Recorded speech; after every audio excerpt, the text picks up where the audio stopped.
Morning student. இன்றைய வகுப்பில் கணக்கு பதிவல் 12th ஸ்டாண்டர்ட் கணக்கு பதிவல் பாடத்தில் கூட்டாளி சேர்ப்பு அட்மிஷன் ஆஃப் பார்ட்னர் ஏற்கனவே 4 கணக்கு பார்த்துருக்கோம் இல்லையா. ஒரு நிறுவனத்தில் ஒரு கூட்டாளியை சேர்க்கும் பொழுது அந்த நிறுவனத்தினுடைய சொத்துக்களையும் பொறுப்புகளையும் மறுமதிப்பீடு செய்யப்பட வேண்டும் அப்படின்னு சொல்கிறாங்க. ரீவேல்யூ பண்ணணும் அப்படின்னு சொல்கிறாங்க. இப்போ 2 கூட்டாளி ஒரு நிறுவனத்தில் இருக்கிறாங்க அப்படின்னா, புதுசாக ஒரு கூட்டாளி உள்ளே வரார் அப்படின்னா, ஏற்கனவே இருக்கிற நிறுவனத்தில் இருக்கிற பழைய கூட்டாளிகள் அந்த நிறுவனத்தில் இருக்கக்கூடிய அனைத்து சொத்துக்களையும் பொறுப்புகளையும் முறையாக மறுமதிப்பீடு செய்யப்பட வேண்டும் அப்படின்றாங்க.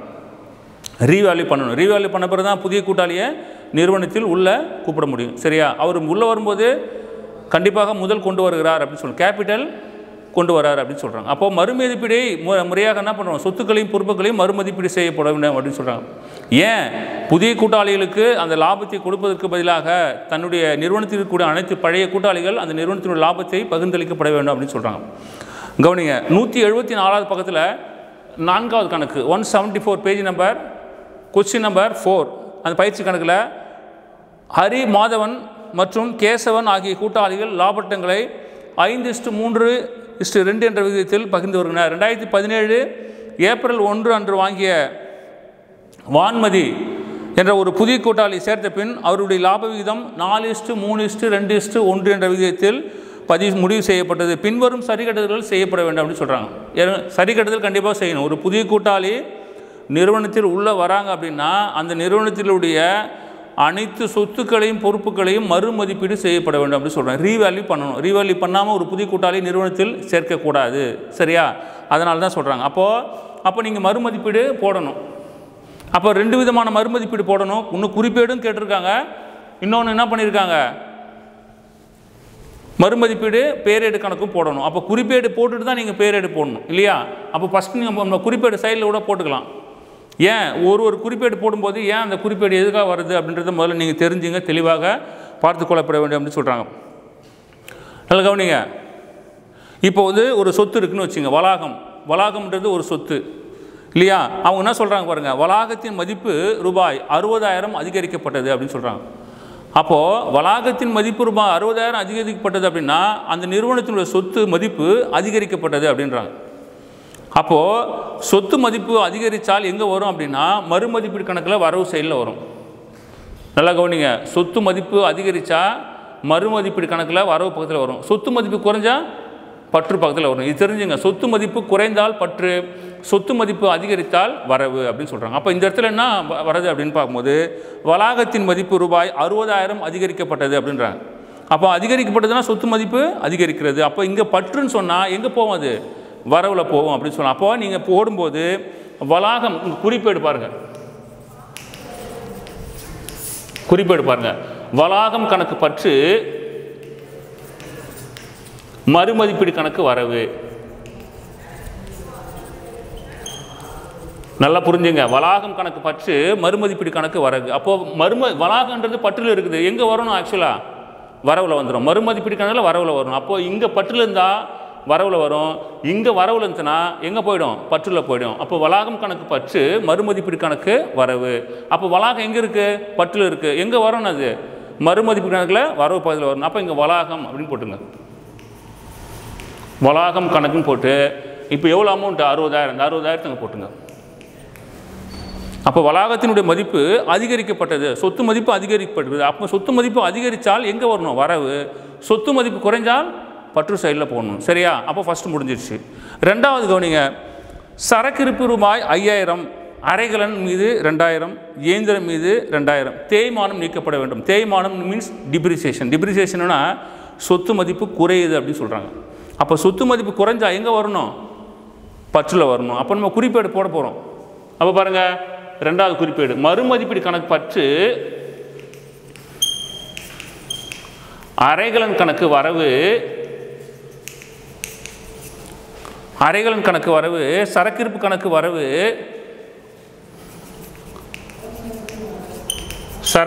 சரக்கிருப்பு கணக்கு வரவு, அடுத்தது இயந்திரம் கணக்கு வரவு. அப்போ ஒரே பதிவாக போட்டுக்கலாம் இல்லையா. அப்போ 3மே மதிப்பு குறையுது தானே, அந்த நிறுவனத்தினுடைய சொத்து 3மே குறையுது. குறையும் போது ஆட்டோமேட்டிக்காக எங்கே வரும், வரவில் வரும். வரவில் வந்துச்சுன்னா எங்கே வரும், அது ஆட்டோமேட்டிக்காக பற்று சைடில் வந்துடும். அப்போது ஃபஸ்ட்டு பாருங்கள், சரக்கு இருப்புக்கு எவ்வளோ, 5,000, அரைகலனுக்கு 2,000, அரைகலனுக்கு 2,000, சரக்கு இருப்புக்கு 5,000. இயந்திரத்துக்கு எவ்வளோ 2500. சரியா? அப்போ 7 9500 ரூபா இல்லையா? அரைகலனுக்கு 2000, சரக்கிருப்புக்கு 5000, இயந்திரத்துக்கு 2500. அப்போ மூணுத்தையும் கூட்டிங்கன்னா எவ்வளோ? 9500. அப்போ இங்கே போட்டுங்க. அப்போது மறுமதிப்பீடு கணக்கு பற்று அரைகலன் கணக்கு வரவு, சரக்கிருப்பு கணக்கு வரவு, அடுத்தது இயந்திர கணக்கு வரவு. அப்போ மூன்றுமே வரவில் இருக்குது. வரவில் இருந்துன்னா எங்கே வரும்னு சொல்லியிருக்கிறேன், பற்றில் வந்துடும். அப்போ ஃபஸ்ட் இங்கே அரைகலன், அடுத்தது என்ன சொல்லிடுறாங்க, சரக்கிருப்பு, அடுத்தது இயந்திரம். இந்த மூன்றுமே அந்த நிறுவனத்தின் சொத்து தான், இருந்தாலும் டிப்ரிசியேஷன் பண்ணுறாங்க, தேய்மானம் அப்போ குறையுது, மதிப்பு குறையுது. அப்போது அரைகலனுக்கு 2000. சரியா? அடுத்தது சரக்கிருப்புக்கு 5000, அடுத்தது இயந்திரத்துக்கு 2500. ரைட், மூணுத்தையும் போட்டாச்சு. ரைட், அடுத்தது பாருங்கள், கொடுபட வேண்டிய பொறுப்பு ரூபாய் 500 உருவாக்கப்பட வேண்டும் அப்படின்னு சொல்கிறாங்க. கொடுபட வேண்டிய பொறுப்பு, தட் இஸ் அவுட்ஸ்டாண்டிங் லைபிலிட்டி அப்படின்னு சொல்கிறாங்க. கொடுபட வேண்டிய பொறுப்பு ரூபாய் 500 உருவாக்கப்பட வேண்டும் அப்படின்னு சொல்கிறாங்க. அப்போது ஐயக்கடன் ஒதுக்கு வந்தாலும் சரி, இல்லை கொடுபட வேண்டிய பொறுப்பு வந்தாலும் சரி, அது ஆட்டோமேட்டிக்காக எங்கே வரும் அப்படின்னா மறுமதிப்பீடு கணக்கில் பற்று செயலில் போடணும். நல்லா கவனிங்க, வார ஐயக்கடன் ஒதுக்கு வந்தாலும் இல்லை கொடுபட வேண்டிய பொறுப்பு இருந்தாலும் மறுமதிப்பீடு கணக்கில் பற்று செயலில் தான் போடணும். நல்லா ஞாபகம் வச்சுக்க. சொத்து மதிப்பு அதிகரிச்சுன்னா வரவு, சொத்து மதிப்பு குறைஞ்சா பற்று. அதேமாதிரி வார ஐயக்கடன் ஒதுக்கு, கொடுபட வேண்டிய பொறுப்பு இதெல்லாம் வருதுன்னா நீங்கள் மறுமதிப்பீடு கணக்கில் பற்று செயலில் போடணும். அப்போ கொடுபட வேண்டிய பொறுப்பு எவ்வளோ கொடுத்துருக்காங்க? 500 உருவாக்கப்பட. அப்போ கொடுபட வேண்டிய பொறுப்பு அதே கொடுபட வேண்டிய பொறுப்பு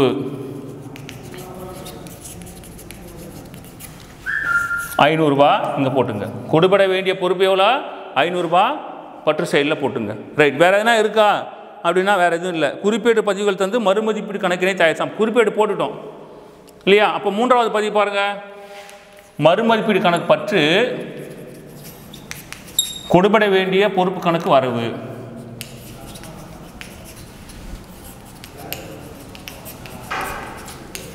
இங்கே 500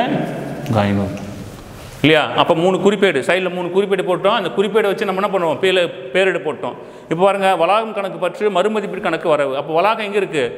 பற்றில் இருக்குது. எங்கே வந்துருக்குது பாருங்கள், வரவில் வந்துருக்குது. அடுத்தது பாருங்கள், மறுமதிப்பீடு கணக்கு பற்று அரைகலன் கணக்கு வரவு, சரக்கிருப்பு கணக்கு வரவு, இயந்திர கணக்கு வரவு. மூன்றுமே வரவில் இருக்குது. மூன்றும் வரவில் இருந்துச்சுன்னா எங்கே வந்துடும்னு சொல்லியிருக்கேன், பற்றில் வந்துடும். மூன்றும் பற்றில் வந்துச்சு பாருங்கள். அடுத்தது பாருங்கள், மறுமதிப்பீடு கணக்கு பற்று கொடுபட வேண்டிய பொறுப்பு கணக்கு வரவு. அப்போ கொடுபட வேண்டிய பொறுப்பு எங்கே இருக்குது? வரவில் இருக்குது. வரவில் வந்துச்சுன்னா எங்கே வரும்னு சொல்லியிருக்கிறேன், ஆட்டோமேட்டிக்காக பற்றில் வந்துடும் 500 ரூபா. ரைட், இப்போ டோட்டல் பண்ணிங்க. இப்போ 60000 அப்படியே போட்டுங்க. இந்த டோட்டல் எடுத்து அப்படியே 60000 போட்டுங்க. இப்போ பாருங்கள், இந்த டோட்டல் பாருங்கள், ஒரு 2000, ஒரு 5000, 7000, 9500, 10000 ரூபா. 60000 10,000 போச்சுன்னா மீதி எவ்வளோ? 50000. இந்த 50000 இங்கே போட்டுங்க இல்லையா? இது லாபம். சரியா? இது நீங்கள் முதல் கணக்கு போடும்போது அவங்களோட ரேஷியோ கொடுப்பாங்க இல்லையா? இப்போ 5:3, 4:3 இல்லையா, 3:2:1 அதுமாதிரி ரேஷியோ கொடுக்கும்போது இந்த லாபத்தை என்ன பண்ணுறோம், 3 கூட்டாளிகளுக்கு அவங்களுடைய லாப பகிர்வு விகிதத்தில் பிரித்து கொடுக்க போகிறோம். அப்போ பிரித்து கொடுத்துட்டு இங்கே போட்டோன்னு வச்சுங்க, இந்த லாபத்தை எடுத்து நம்ம மறுமதிப்பீடு லாபத்தை எடுத்து எதில் போட போகிறோம்?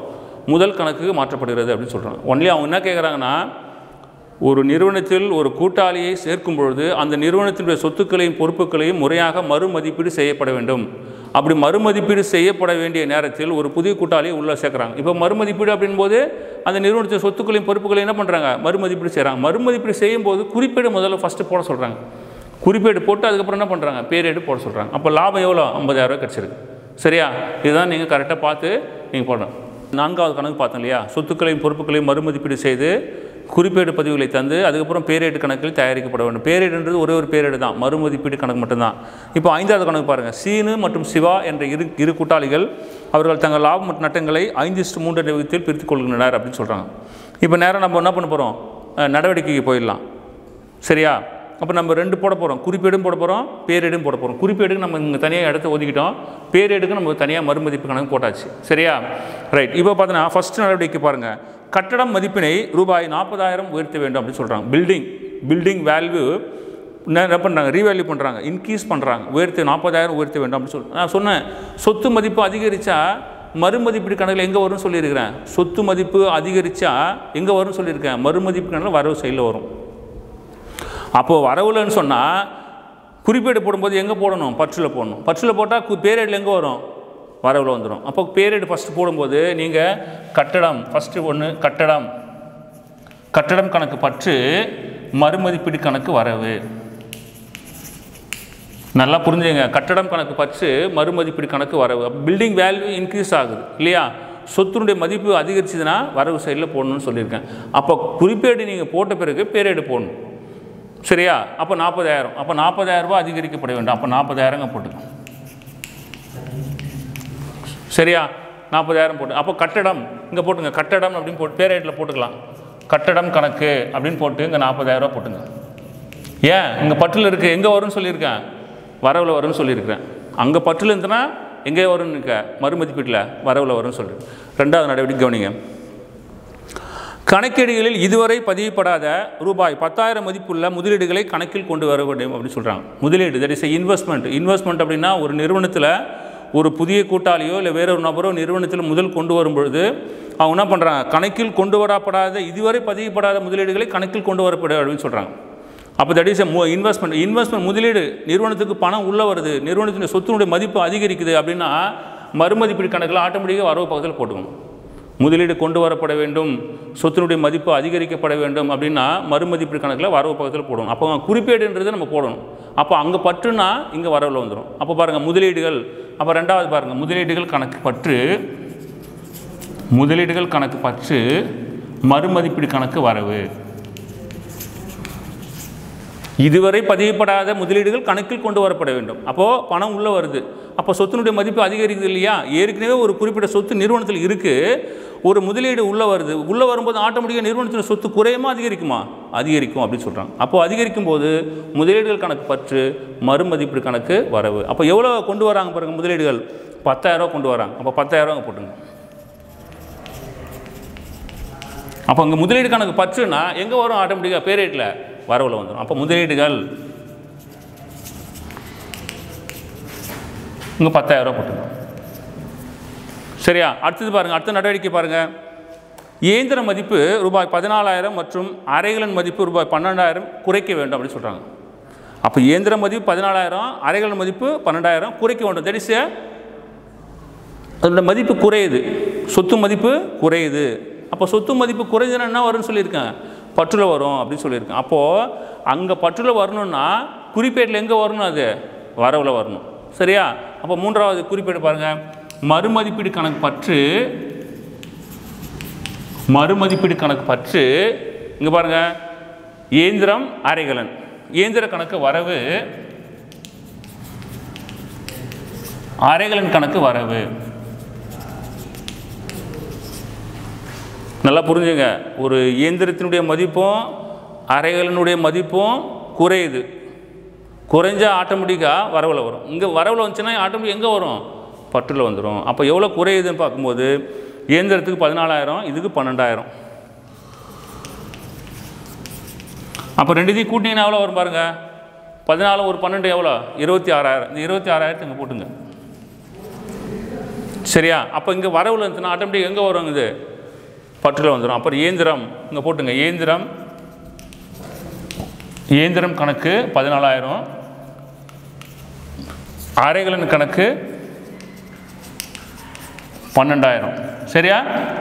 நல்லா புரிஞ்சுங்களா? இயந்திரத்தினுடைய மதிப்பும் அறைகளினுடைய மதிப்பும் குறையுது அப்படின்னு சொன்னால் அதுக்கு குறிப்பேடு போடணும். மறுமதிப்பீடு கணக்கு பற்று, இயந்திரம் கணக்கு வரவு, அறைகளின் கணக்கு வரவு. அறைகளின் எங்கே இருக்குது, வரவில் இருக்குது. வரவில் இருந்துச்சுன்னா ஆட்டோமேட்டிக் எங்கே வரும், பற்றில் வந்துடும். சரியா? அது பார்த்துக்க. ரைட்.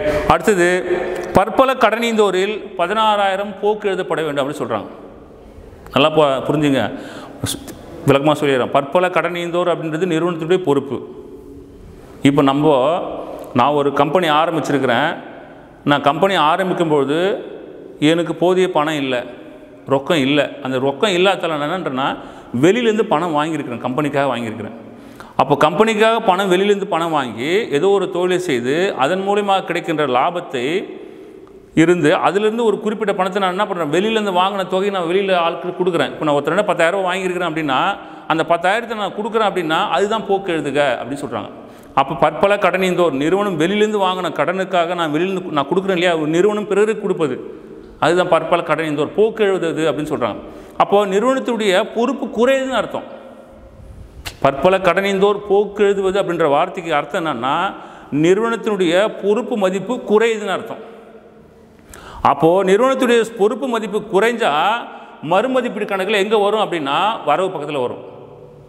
அப்போ பொறுப்பு அதிகரிச்சுன்னா பற்று செயல் வரும், பொறுப்பு குறைஞ்சா வரவு செயல் வரும். அப்போ பற்பல கடனீந்தோர் போக்கு எழுதுவது அப்படின்ற வார்த்தை வந்ததுன்னா எங்கே எழுதணும், வரவில் எழுதணும். அதே வாரம் ஐயக்கடன் ஒதுக்கு அப்படின்னு வந்தால் எங்கே வரும், பற்றில் வந்துடும். ஏன், அது நிறுவனத்துடைய பொறுப்பு அதிகரிக்கிறது அப்படின்னு சொல்கிறாங்க. ஐயக்கடன், இப்போ ஒருத்தர் கடன் கொடுத்துருக்குறோம், அது வருமோ வராது என்ற ஐயப்பாட்டின் காரணமாக நிறுவனத்தினுடைய சொத்து மதிப்பு குறையுது. அப்போ குறைஞ்சா பற்று, அதிகரிச்சுனா குறைஞ்சா வரவு, அதிகரிச்சுனா பற்று அப்படின்னு சொல்கிறோம். அப்போ இங்கே வந்து எழுதும்போது பற்பல கடனீந்தோர், அப்போ பற்பல கடனீந்தோர் கணக்கு பற்று, மறுமதிப்பீடு கணக்கு வரவு.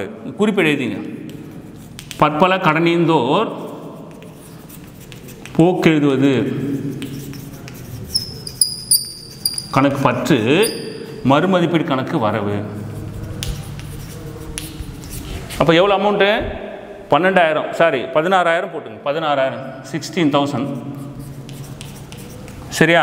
இப்போ பற்பல கடனீந்தோர் எங்கே இருக்கு, பற்றில் இருக்கு, எங்கே வரும், ஆட்டோமேட்டிக்காக வரவில் வந்துடும். அப்போ பற்பல கடனீந்தோர்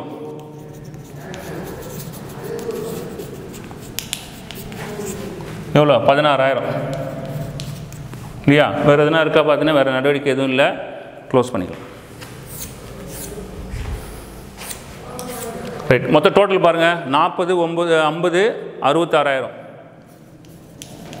66,000. அந்த 66,000 அப்படி போட்டுங்க. இந்த 66,000 இதில் வந்து பார்த்தீங்கன்னா 66ல் 26 போச்சுன்னா மீதி எவ்வளோ, 40,000 இல்லையா. 66 26 40,000 இல்லையா. இந்த 40,000ன்றது லாபம், 40,000ன்றது லாபம். அப்போ குறிப்பீடு போட்டிருக்கிறோம், அந்த குறிப்பீடு அடிப்படையில் பேரிட நம்ம போட்டிருக்கோம் சரியா. இப்போ 40,000 உங்களுக்கு லாபம் வந்துச்சு, அப்புறங்க மறுமதிப்பீடு லாபம் 40,000 கொடுத்துருக்குறோம் சரியா. இப்படி தான் போடணும். அப்போது சொத்து மதிப்பு அதிகரிச்சுன்னா வரவு, சொத்து மதிப்பு குறைஞ்சுன்னா பற்று சைடு சரியா. அப்போ பற்றுனா வரவு, வரவுன்னா பற்று சரியா. இதன் அடிப்படையில் தான் நம்ம கணக்கு போகணும். இப்போ 5வது கணக்கு பார்த்தோம் இல்லையா. இப்போ 6வது கணக்கு பாருங்கள். சாய் சங்கர் மற்றும் 2 கூட்டாளி இருக்காங்க, அவங்களுடைய நிறுவனத்தினுடைய சொத்துக்களை மறுமதிப்பீடு செய்யப்பட வேண்டும் அப்படின்னு சொல்கிறாங்க. இப்போ இதில் என்ன விஷயம் அப்படின்னா 2 கணக்கு போடணும். ஒன்று குறிப்பேடு போடணும், பேரேடு போடணும், அதுக்கப்புறம் முதல் கணக்கு போடணும். அப்போ 3 கணக்கு போடணும். ஃபஸ்ட்டு குறிப்பேடு போடணும், அதுக்கப்புறம் பேரேடு போடணும், பேரேடு போட்ட பிறகு அப்புறம் என்ன பண்ணணும், முதல் கணக்கு தயாரிக்கப்பட வேண்டும் அப்படின்னு சொல்கிறாங்க. அப்போ ஃபஸ்ட்டு குறிப்பேடு போட்டுடலாம் சரியா. அப்போ குறிப்பேடு போடும்போது சரிக்கட்டுதல் கொடுப்பாங்க. எப்பவுமே சரிக்கட்டுதல் அப்படின்னு கொடுத்தாங்கன்னா அந்த சரிக்கட்டுதல் அடிப்படையில் தான் நம்ம குறிப்பேடு தயாரிக்கணும். அப்போ குறிப்பேட்டை கொண்டு எது தயாரிக்கணும், பேரேடு தயாரிக்க போகணும் இல்லையா. அப்போ ஃபஸ்ட்டு சரிக்கட்டுதல் கொடுத்துருக்காங்க பாருங்கள். அறைகலன் ரூபாய் 5,000, கட்டடம் ரூபாய் 50,000 ஆகவும் மறுமதிப்பீடு செய்யப்பட வேண்டும் அப்படின்னு சொல்கிறாங்க. மேலே பொறுப்புகள் சொத்துக்கள் 2 காலம் கொடுத்துருப்பாங்க, அதில் மதிப்பு கொடுத்துருப்பாங்க. மதிப்பு அங்கே கொடுத்துட்டு அதனுடைய மதிப்பு விட கீழே குறைவாக இருந்ததுன்னா அப்போ மதிப்பு குறையுதுன்னு அர்த்தம். அப்போ இருப்பிலை குறிப்பில் இருக்கிற தொகையை விட கீழே இருந்த தொகை குறைவாக இருந்ததுன்னா மதிப்பு குறையுதுன்னு அர்த்தம். அப்போது மேலே இருக்கிறத விட கீழே அதிகமாக இருந்ததுன்னா மதிப்பு அதிகரிக்குதுன்னு அர்த்தம். நல்லா புரிஞ்சுங்க சரியா. இப்போ டைரெக்டாக போன கணக்கில் எப்படின்னா கட்டடத்தின் மதிப்பு 40,000 அதிகரிக்கப்பட வேண்டும்னா கட்டடத்தின் மதிப்பு அதிகரிக்குது அப்படின்னு சொல்லிட்டு என்ன பண்ணிட்டோம், மறுமதிப்பீடு கணக்கில் வரவு செயலில் போட்டோம். ஆனால் இந்த கணக்கில் அப்படி கொடுக்க மாட்டாங்க, இருப்புநிலை குறிப்பு கொடுத்துருப்பாங்க, பொறுப்புகள் சொத்துக்கள் அப்படின்னு கொடுத்துருப்பாங்க இல்லையா. அதுமாதிரி கொடுக்கும்போது இப்போ கட்டட மதிப்பு 34,000 கொடுத்துருக்காங்க மேலே இருப்புநிலை குறிப்பில். கீழே என்ன கொடுக்குறாங்க பாருங்கள், கட்டடம் ரூபாய் 50,000 ஆகவும் மறுமதிப்பீடு செய்யணும். அப்போ கட்டட மதிப்பு அதிகரிக்குது, எவ்வளோ, 50,000 அதிகரிக்குது. 50,000 இல்லை, ஏற்கனவே இருக்கிற கட்டடம் 34,000, இப்போ எவ்வளோ அதிகரிக்குது, 16,000, அது 16,000 அதிகரிக்குது சரியா. அப்போ நம்ம எவ்வளோ அதிகரிக்குது அதை வச்சு தான் பேஸ் பண்ணி போகணும், அதில் கழிச்சிடணும். கீழே இருக்கிற அமௌண்ட்லேருந்து மேலே இருக்கிற தொகையை கழிச்சிட்டு போட்டிங்கன்னா உங்களுக்கு அந்த வேல்யூ கிடச்சிடும் சரியா. இப்போ அறைகலன் மதிப்பு 5,000 என்பது அறைகலன் மதிப்பு எவ்வளோ இருக்காங்க, 6,000 இருக்குது. அப்போ 6000 ரூபாய் இருக்கிற தொகை 5000 ரூபாய் குறையுது, அறைகள் மதிப்பு குறையுது. எவ்வளோ குறையுது? 1000 ரூபாய் குறையுது. சரியா? அப்போ நீங்கள் ஃபஸ்ட்டு போடும்போது குறிப்பேடு போட்டுங்க. மறுமதிப்பீடு கணக்கு பற்று, மறுமதிப்பீடு கணக்கு பற்று அறைகளின் கணக்கு வரவு. மறுமதிப்பீடு கணக்கு பற்று அறைகளின் கணக்கு வரவு. இருப்புநிலை குறிப்பில் 6000 இருக்குது, சரி கட்டுதல் எவ்வளோ இருக்குது? 5000 இருக்குது. அப்போ மதிப்பு குறையுதா அதிகரிக்குதா? குறையுது. எவ்வளோ குறையுது? 1000 ரூபாய் குறையுது. மேலே 6000, கீழே 5000. அப்போ 6000த்தில் 5000 போச்சுன்னா மீதி எவ்வளோ? 1000 ரூபாய். இந்த 1000 ரூபாய் அங்கே போட்டுக்க. மறுமதிப்பீடு கணக்கு பற்று அறைகளின் கணக்கு வரவு. அப்போ அறைகளின் கணக்கு வரவுலன்னு சொன்னால் எங்கே வரும்? மறுமதிப்பீட்டில் பற்றில் வந்துடும். அப்போ அறைகளன், அப்போ 1000 ரூபாங்க போட்டுங்க. சரியா? அப்போ ரெண்டாவது பாருங்கள், பில்டிங் கட்டிடத்தினுடைய மதிப்பு 50000 உயர்த்தப்பட வேண்டும்ன்றாங்க. அப்போ மேலே 34000 இருக்குது, கீழே 50000 இருக்குது. அப்போ 50000த்தில் 34000 போச்சுன்னா மீதி எவ்வளோ? 16000. அப்போ 16000 அதிகரிக்குது இல்லையா? அப்போ பாருங்கள், இங்கே பாருங்கள், கட்டடம் கணக்கு பற்று, கட்டடம் கணக்கு பற்று மறுமதிப்பீடு கணக்கு வரவு இல்லையா? அப்போ 50000த்தில் 34000 போச்சுன்னா எவ்வளோ சொல்லியிருக்கிறேன்? 16000. சரியா? அந்த 16000 மட்டும் போட்டுங்க. அப்போ கட்டடம் கணக்கு பற்று அப்படின்னா எங்கே வரும்? வரவில் வந்துடும். சரியா? இந்த கட்டடம் அப்படின்னு போட்டுங்க. கட்டடம் கணக்கு அப்படின்னு போட்டு 16000 போட்டுங்க. ரைட். அடுத்த நடவடிக்கை, வார ஐயக்கடன் ஒதுக்கு ரூபாய் 5500 உயர்த்த வேண்டும் அப்படின்னு சொல்கிறாங்க. இப்போ மேலே எவ்வளோ வார ஐயக்கடன் இருக்குன்னா 3000 இருக்குது. இப்போ கீழே எவ்வளோ உயர்த்தப்பட வேண்டும் அப்படின்னா 5500 உயர்த்தப்படணும். 5500 அப்படின்றாங்க. அப்போ ஏற்கனவே இருக்கிற வார ஐயக்கடனை விட கூடுதலாக உயர்த்துறாங்க. எவ்வளோ? இந்த 5500ல் 3000 கழிச்சிடுங்க. கழிச்சிட்டு எவ்வளோ? மீதி 2500. அப்போ இந்த 2500 வார கையின் மட்டும்தான் நம்ம போடணும். சரியா? இது பொறுப்பு மதிப்பு அதிகரிக்கிறது அப்படின்னு சொல்கிறோம். அப்போ பொறுப்பு மதிப்பு அதிகரிச்சுன்னா எங்கே வரும்? பற்று செயலில் வரும் அப்படின்னு சொல்கிறோம். அப்போ பாருங்கள், மறுமதிப்பீடு கணக்கு பற்று, மறுமதிப்பீடு கணக்கு பற்று வார ஐயக்கடன் ஒதுக்கு கணக்கு வரவு. வார ஐயக்கடன் ஒதுக்கு கணக்கு வரவு. அப்போ இங்கே பிராக்கெட்டில் கூட போட்டுக்கலாம். 5500 மைனஸ் ஒரு 3000 ஈக்குவல் டு 2500. இந்த அப்படி போட்டுக்கலாம். உனக்கு புரியலன்னா இப்படி கூட போட்டுக்கலாம். 5500 மைனஸ் 3000 ஈக்குவல் டு 2500 ருபீஸ். அப்போ உங்கள் மறுமதிப்பீடு கணக்கு பற்று வார ஐயக்கடன் ஒதுக்கு கணக்கு வரவு. அப்போ வார ஐயக்கடன் ஒதுக்கு எங்கே இருக்குது? வரவில் இருக்குது. வரவில் இருந்துச்சுன்னா எங்கே வரும்? ஆட்டோமேட்டிக்காக பற்றில் வந்துடும். அப்போ இங்கே போட்டுங்க, வார ஐயக்கடன் ஒதுக்கு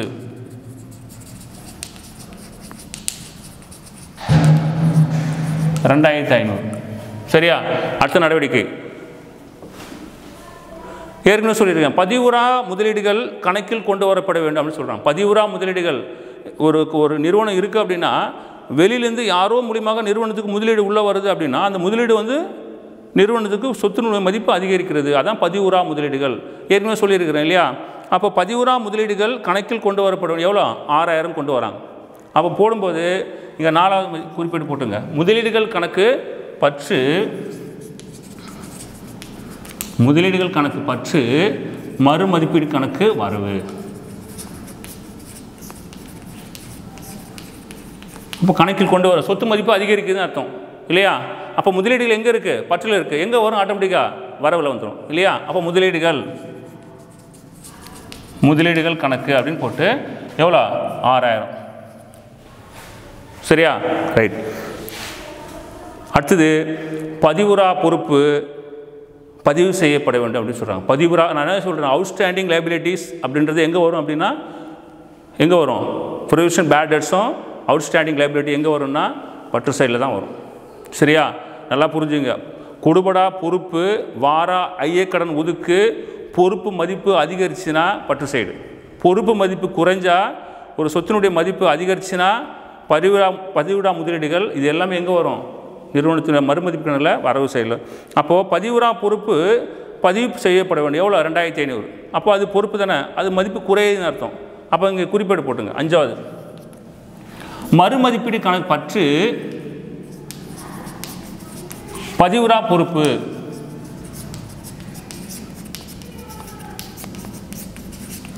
பதிவுறா பொறுப்பு அப்படின்னு சொல்லிட்டு போட்டுங்க. பதிவுறா பொறுப்பு போட்டுங்க 2500 போட்டுங்க. சரியா? இங்கே பதிவுறா பொறுப்பு எங்கே இருக்கு? வரவில் இருக்குது. வரவில் இருந்துன்னா எங்கே வரும்? ஆட்டோமேட்டிக்காக பற்றில் வந்துடும். அப்போ பதிவுறா பொறுப்பு 2500. சரி, வேறு எதுவும் இல்லை. இப்போ குறிப்பேடு போட்டாச்சு, பேரேடும் போட்டாச்சு. அடுத்தது முதல் கணக்கு போட போகிறோம். இப்போ ஃபஸ்ட்டு நம்ம இந்த பேரேடை டோட்டல் போட்டுப்போம். இப்போ 16 எவ்வளோ? 22,000. சரியா? இந்த 22,000 இங்கே போட்டுக்க. 22,000 பாருங்கள் 3,500, 3,500, 4,000, 6,000. சரியா? அப்போ 22ல் 6,000 போச்சுன்னா, 12ல் 6 போச்சுன்னா 6, 16,000. இந்த 16,000 இங்கே போட்டுக்க இல்லையா? இது லாபம். இப்போ லாபம் எவ்வளோ கிடச்சிருக்கு அப்படின்னா 16,000 கிடச்சிருக்கு இல்லையா? அப்போ சாய் சங்கர் 2 கூட்டாளி இருக்காங்க. அவங்களோட ரேஷியோ பார்த்தீங்கன்னா 5:3 இல்லையா? அப்போ 16,000 இல்லையா? இப்போ இங்கே பாருங்கள் சாய் சங்கர் அப்படின்னு போட்டுக்க. இப்போ நல்லா கவனிங்க. இப்போ ரேஷியோ பிரிக்கிறோம். இப்போ 16,000 இருக்குது இன்ட்டு ரேஷியோ என்னது? 5:3. அப்போ 5/8. சரியா? இப்போ ஏன் 5/8 வருதுன்னு தெரிஞ்சுங்க. 5 3 எவ்வளோ? 8. இப்போ ஃபஸ்ட்டுக்கு 5/8, ரெண்டாவதுக்கு 3/8. இப்படி தான் ரேஷியோ பிரிக்கணும் நீங்கள் போடும்போது. அப்போ 16,000 லாபம் கிடச்சிருக்கு. இன்ட்டு 5/8 பாருங்கள், அடிக்க முடியும் பாருங்கள். 1 8 8, 2 8 16 இல்லையா? இந்த 3 0 2,000 இருக்குது. 2,000 இன்ட்டு 5 பேருக்கு எவ்வளோ? 10,000 ரூபா. அடுத்தது 16,000 இன்ட்டு 3/8. சரியா? இப்போ 1 8 8, 2 8 16. 2,000 இன்ட்டு 3 பேருக்கு எவ்வளோ? 6,000 இல்லையா? இப்போ பாருங்கள், இது ஒரு 10, இது ஒரு 6, 16,000. இப்போ சாய்க்கு எவ்வளோ? 10,000 ரூபா. சங்கருக்கு எவ்வளோ? 6,000 ரூபா. சரியா? இப்போ இது வந்து முடிஞ்சிச்சு.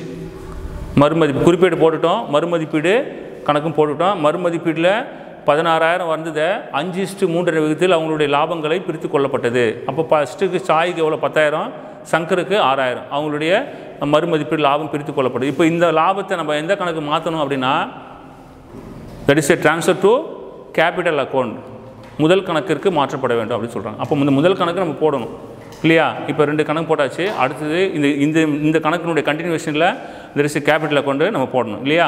அதை பாருங்கள், கவனிங்க மாணவர்களே. 6வது கணக்கு பார்த்தோம் இல்லையா? அதாவது குறிப்பேடு போட்டோம், பேரேடும் போட்டுட்டோம். பேரேடு போட்டு லாபம் கிடச்சது இல்லையா? 16,000. அந்த லாபத்தை என்ன பண்ணுறோம்? சாய் சங்கர் 2 கூட்டாளிகளுக்கு அவங்களுடைய ரேஷியோ பிரகாரம் பிரித்து கொள்ளப்படுது. அப்போ 5:3. சாய்க்கு எவ்வளோ கிடச்சது லாபம்? 10,000. சங்கருக்கு 6,000 கிடச்சிது. அப்போ புதிய கூட்டாளி ஒருத்தர் உள்ளே வராரு.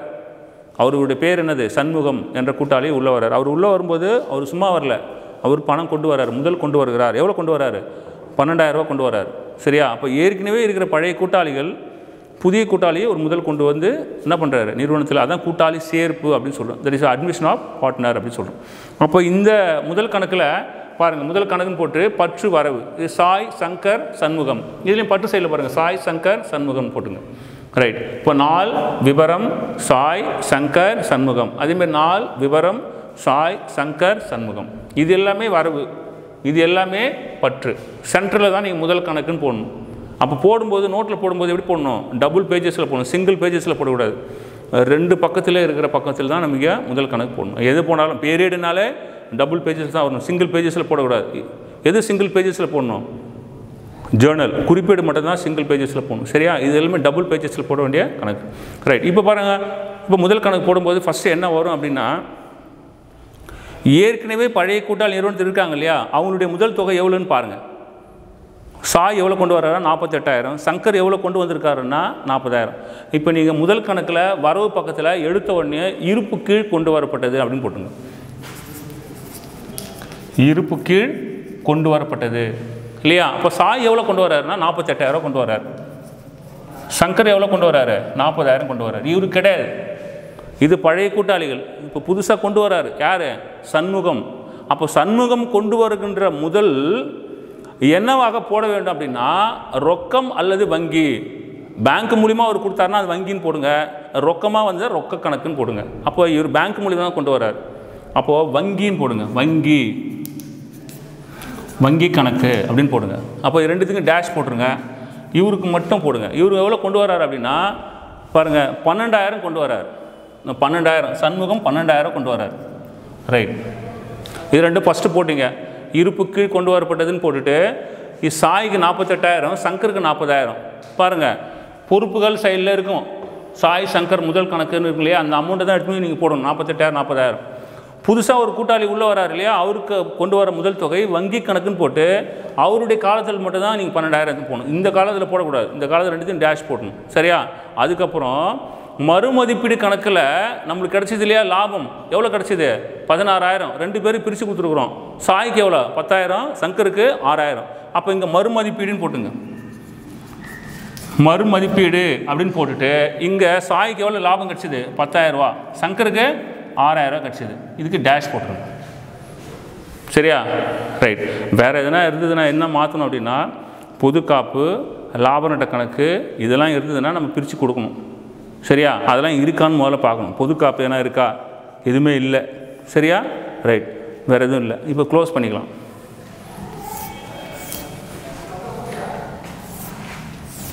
ரைட். இப்போ பாருங்கள், 48 ஒரு 10 எவ்வளோ? 58,000. 40 ஒரு 6 46,000. இது எவ்வளோ? 12,000 ரூபா. ரைட். இந்த 3த்தையும் எடுத்துன்னு வந்து அப்படியே கீழே போட்டுங்க. 58,000, 46,000, 12,000. இது 3த்தையும் அமௌண்ட் போட்டுட்டீங்க. அதுக்கப்புறம் தான் இங்கே போடணும். இருப்பு கீழ் இறக்கப்பட்டது, பேலன்ஸ் ப்ராட் டவுன் அப்படின்னு சொல்கிறோம். சரியா? பேலன்ஸு ப்ராட் டவுன், இருப்பு கீழ் இறக்கப்பட்டது, sorry brought down carry down. இப்போது இருப்புக்கு இறக்கப்பட்டது அப்படின்னா இந்த அமௌண்ட் இருக்கும். இப்போ வேறு எதுனா இருந்ததுன்னா மைனஸ் பண்ணி தான் போடணும். இப்போ டேரெக்டாக எதுவுமே இல்லை. இந்த 58,000 அப்படியே போட்டுக்கலாம். 46,000, இன்னும் 12,000. இந்த இறக்கப்பட்டது நேரம் ஆட்டோமேட்டிக்காக எங்கே போவோம் அப்படின்னா, எங்கே போய்டும்? அது கொண்டு வரப்பட்டதாக மாறும். அந்த ஆண்டினுடைய இறுதியில் அது கொண்டு வரப்பட்ட பேலன்ஸு கேரி டவுனாக மாறிடும். கொண்டு வரப்பட்ட ப்ராட் டவுனாக மாறிடும். அப்போ இருப்பு கீழ் கொண்டு வரப்பட்டது. அப்போ இங்கே எழுதிக்கணும், இருப்பு கீழ் கொண்டு வரப்பட்டது. அப்போ 58,000, 46,000, 12,000. அப்போ ஆட்டோமேட்டிக்காக எங்கே இருக்குது? அது எல்லாமே பார்த்தீங்கன்னா இந்த முதல் கணக்கில் வரவு பக்கத்தில் இருக்குது அப்படின்னு சொல்கிறோம். முதல் கணக்கினுடைய வரவு பக்கத்தில் தான் இருக்குது. 58, 46, ஒரு 12. அப்போ பாருங்கள், அங்கேயே கொடுத்துருவாங்க பாருங்கள். ஆன்சர் பாருங்கள். சங்கர் இவருக்கு வந்து சாய்க்கு எவ்வளோ? 58, சங்கருக்கு 46,000, சண்முகத்துக்கு 12,000. எல்லாமே வரவு தான் இருக்கும். வரவு வரவு வரவு தான் இருக்கும். ஆன்சர் பாருங்கள், 3மே ஆன்சர் வரவு இருக்குது. அப்போ 3மே ஆன்சரு நமக்கு வரவில் இருக்குது. இப்படி தான் முதல் கணக்கு போடணும். முதல் கணக்கு வரவு சைடில் இருப்பு கீழ் கொண்டு வரப்பட்டதுன்னு 2த்தையும் போட்டுருங்க. 48, 40,000.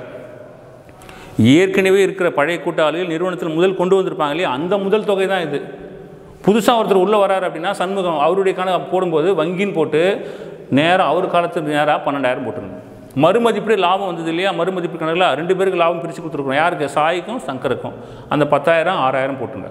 இப்போ டோட்டல் பேலன்ஸ் பண்ணி இந்த பேலன்ஸ் தூக்கி போட்டுட்டு அதுக்கப்புறம் இந்த அமௌண்ட்டை இருப்பு கீழ் இறக்கப்பட்டதாக்கி இருப்பு கீழ் அதுக்கப்புறம் கொண்டு வரப்பட்டதாக மாறும்போது இதுதான் ஆன்சர். இப்படி போட்டிங்கன்னா இதுதான் கேபிட்டல் அக்கௌண்ட். சரியா? ரைட்.